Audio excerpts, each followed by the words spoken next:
Got to the farm today and no dead worms on the surface. And then I was just digging this trench because I'm going to add some more worms, and there's a lot of living happy worms in there. So I think we're past our little worm apocalypse that happened. Just added 10,000 new worms. Not into this small trench, trying something a little different. Just putting them 4 inches under the surface instead of right on the surface.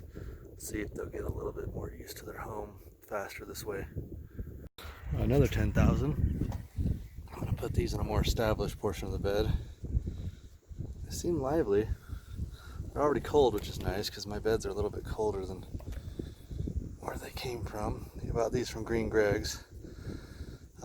He's got the best prices for volume by far, by a long shot. So if I ever need to inoculate the worm beds again, I'll probably go to him. He's a good guy, calls you on the phone, makes sure everything goes well. Really takes care of his customers really well. Hopefully, if I ever start selling worms, I can emulate what he does. Anyway, hopefully I'm putting these in a more established part of the bed instead of the newer part. Just since there's already worms here, the worms here are already happy. Well, so these can move in and kind of join in with them.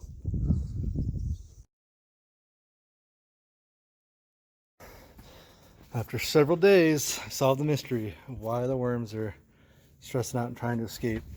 I ordered a new pH meter. You can see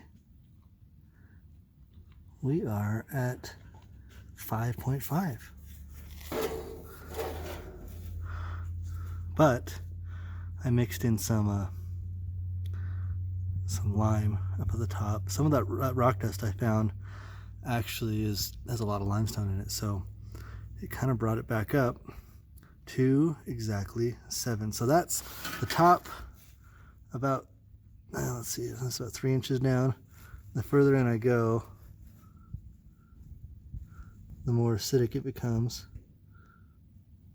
So if the worms can just find their way to the top for now, they'll live. They'll get back to a nice neutral zone. Kind of goes to show you got to check your equipment, because this old pH sensor I was using for a long time was showing me 7. So all my recordings for the last 2 weeks has been wrong, because that's about when it stayed the same, and 2 weeks ago is when things started going wrong. So yeah, figured it out. That has to be the problem, because everything else is a-okay. So normally I wouldn't want to show mistakes like this, but I figure it's good for other people to watch and kind of learn as things go wrong, you know, steps you can take to fix the problem and get things back in control. This took longer than I'd hoped. It was a lot of trial and error, but I think this new instrument kind of finally showed me the real culprit, the real issue, and I can fix it. I put, like I said, I put that lime in there, and it's already back up to neutral, at least in the top 2 or 3 inches, because I raked it in a little bit and then wetted it down, so it should soak down pretty good. But yeah, I'll update in a couple weeks and see if we saved our swarm of worms. All right, back at the farm. We were supposed to get a hard freeze last night, and it kind of lost some of its bite. It's only 35 right now. It's supposed to get down to the 20s, and I wanted it to because we recently winterized the worm farm. I just got here and was checking some of the instruments, and it's going well. So the worm farm right now is pretty wet. There's our moisture meter. It's really wet. I'll explain why I did that in a minute. The temperatures, focus on that, 54. Let's see, there's a couple more down here. Yeah, again, about 54, 53, same over here. Actually, this one's about 54, 53. So this is good. It's been cold the last few nights, throughout the last week. We haven't opened up the farm at all to check the worms, because last I checked they were doing good. They're kind of, the die-up has stopped as far as we can tell, and they're just kind of going, they're slow because it's cold, but they're not stressed out. They're not coming to the surface. They're not dying all the time. There's not huge groups of dead worms on the surface. Update of what's been happening with the worm issues in the farm. So just a little recap. What had happened is I'd put some sheet metal on top of the farm. That starved the farm of oxygen. As the oxygen left the farm, CO2 started to build up, and when CO2 is in a wet environment, it starts to create carbonic acid, and that lowered our pH enough that it started to stress out the worms, and they started to come to the surface. They started to ball up. They started to try and find safe places, and since in here in the barn there's no real safe places to go besides the worm bed, they would just die. And it sucked. It was hard to deal with. It was hard to track down what was going on. Spent a lot of time on it. Was here 2 times a day, a lot of times, just coming up with new ideas. One thing I did that ended up being the right thing to do was I added some rock dust, some more rock dust than normal, because we mixed them in. I've been mixing it in with the feed for a while, but I kind of doubled the amount I was adding. That rock dust turns out is made of a lot of lime and limestone and some gypsum and stuff in there, and it started lowering the pH as it should. And so when I got a new pH sensor and I put it in there, we saw that we were sitting at about a 5, and right now, here, we'll go check real quick what we're sitting at. So right now our pH is a 7. That's perfectly neutral, perfectly great. So I recently got our compost tested, and our worm bed tested, and our castings tested, because I want to see what was in them. And it showed a second major problem that we were dealing with that was definitely causing the worms to stress out and die. And it was kind of related to the first that we, found through just kind of trial and error and some research. Our stuff we're using is slightly salty. The piles out here are good, and when the farmer here throws them on his field and they get watered down, they work great. And that's probably because it's washing a lot of the salt out, and the salt kind of leaches into the soil, and the soil has a lot of lime and gypsum in it. And so what happens when what that does is the calcium that's in that rock and clay and gypsum binds with the sodium and the salt and kind of neutralizes the salt. It just kind of washes away, it just goes away after a while. So what I was doing when adding that rock dust was good, because it was helping lower the salt and it was lowering the pH. So I was doing 2 things to help my farm at the same time, and I only knew about one of them. What I did recently was I went, and this is the reason the farm is so wet, is I went and bought some pelleted gypsum here, and we mixed an entire bag into the farm, which was a little bit overkill, but it can't hurt anything. We just had to watch the pH, make sure it didn't go too high this time. That will start getting rid of our salts. Our tests came back awesome. Our compost is amazing. Our worm bed has tons of nutrients in it. It has levels of everything that you want, really high levels. I'll do a whole video on what those are and what they mean. Our castings came back awesome. The salt levels were just a little high, and so we are going to put these castings back in and let them run through a little bit longer and get some of that salt out by using that gypsum, and then rerun them and then send out samples to everybody at that, and have them retested, see what our salt levels are. So it's been about a month of dealing with this, and it all started from adding sheet metal on top and starving the farm of oxygen.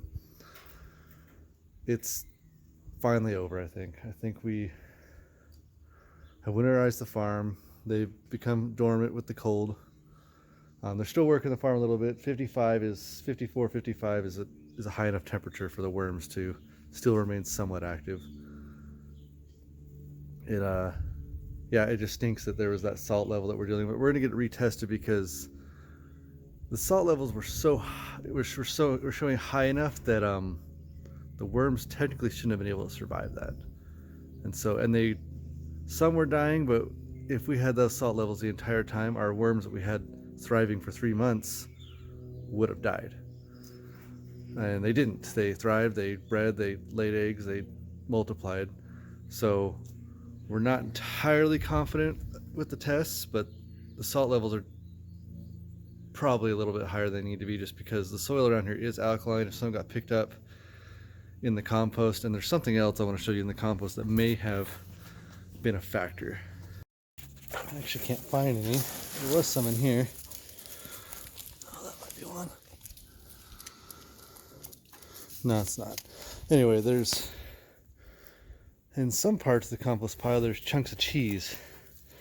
There's cheddar cheese. It's been in there for about 3 years. It's the sharpest cheddar cheese you'll ever smell. Still surprisingly identifiable as cheese. That would have raised our salt levels a little bit if there was a lot of that instead of our samples that we sent. And the place I grabbed samples from actually was a spot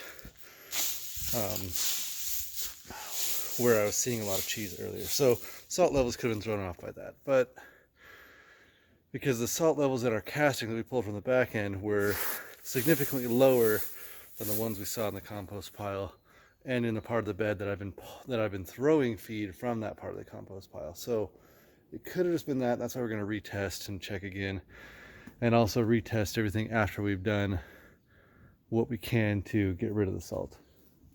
Another thing besides gypsum that we're going to add more of is eggshells. So these are eggshells, I can't get a good light on that were separated through centrifuge from and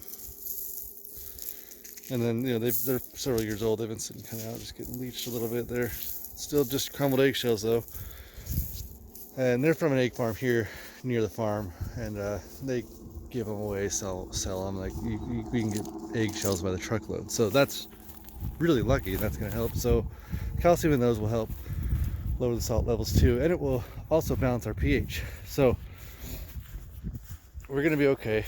It just small learning experience. It's actually really good because now that sort of thing won't happen again. Set us back a few weeks, but we're growing the farm. We're built this new bed. I just put some feed on it. We're going to fill it about 4 to 6 inches deep, get it wet, put some hay on it, get it warm, and then it starts warming up this winter, or maybe we can get to it before it gets too cold. We can add some worms to it, but it'll probably be a few months before that happens. We're going to grow that.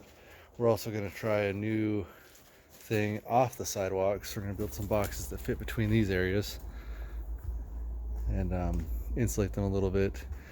That'll give us more area to grow the worms and open up our sidewalk space, because you can roll the big wheelbarrow down the sides here, not hit the posts.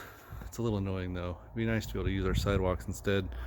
But if this keeps working, this windrow pattern, we can do the whole entire barn in just these long windrows, which would still give us about 12,000 square feet of worm farm, which is just insane. I just turned this small spot in the farm, and first of all, when I pulled the hay back, there was a little bit of steam. The worms are cold, so this is after adding the lime and the gypsum and stuff.